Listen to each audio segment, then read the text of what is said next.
Hello guys, আজকে যাব রথের মেলায়। আমি একটু লেট করেই বেরিয়েছিলাম। বোন একটু সকাল সকাল গেছে, ও রথটা দেখতে পেয়েছে। এখানে এত সুন্দর করে রথটাকে সাজিয়েছে। আর এদিকে ঠাকুর নিয়ে চলে আসা হয়ে গেছে। সবাই বাচ্চাগুলো এনজয় করছে, আমরাও যেমন ছোটবেলায় করতাম। এদের দেখে আমার মনে পড়ে গেল আমাদের ছোটবেলার কথা। তারপর এখানে ঠাকুর প্রতিস্থাপন করবে রথে, তাই এখানে বাউন ঠাকুররা নিয়ে এসেছে। সেদিন প্রচণ্ড ভিড় হয়েছিল, মানে প্রচুর লোক। একেই বৃষ্টি হয়েছে সকালের দিকে, বিকালে ভগবানের আশীর্বাদে বৃষ্টি হয়নি। এই দেখো কত লোকের সমাগম। এটা হলো কদমতলায়। তারপর আমাদের বাজারেই এখানে প্রসাদ দিচ্ছিল, পায়েস নিয়ে নিলাম। তারপর আমরা একটু ফুচকা খেয়ে নিলাম, আমার ভাইয়েরা ছিল সবাই মিলে। এই হলো ভাইয়েরা।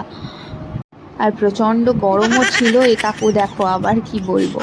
তারপর আমার বান্ধবী একটা খরগোশ দেখতে ঢুকেছিল এখানে দোকানে। তারপর এখানে ছোট্ট ছোট্ট কি সুন্দর মাছ ছিল। তারপর এই দেখো, আর তখন 8:30 বাজে, তার সত্ত্বেও এত ভিড়।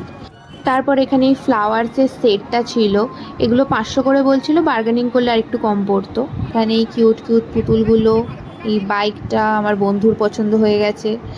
তারপর এখানে সেই ছোট্টবেলার খেলনাগুলো। আমরা এখানে এক প্লেট চাউমিন নিয়ে দুজনে খাচ্ছি, এটা আমার বান্ধবী। তারপর এখানে জিলিপি কিনে নিলাম। তারপর আমি চলে গিয়েছিলাম বাড়ি, আর বোনেরা গিয়েছিল একটা রেস্টুরেন্টে ওর বন্ধুদের সাথে।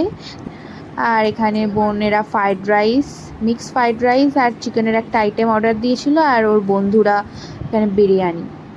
সব খাওয়া দাওয়া করে তারপরে বোনেরা কোল্ড ড্রিঙ্কস খেয়ে বাড়ির উদ্দেশ্যে রওনা দিল। কিন্তু ওরা অটো পায়নি, অনেকটা রাত হয়ে গিয়েছিল। তারপরে ওরা অনেকটা হেঁটে এসে একটা অটো পেয়েছিল। এই ছিল আজকে ছোট্ট মিনি ভিডিও। Bye bye.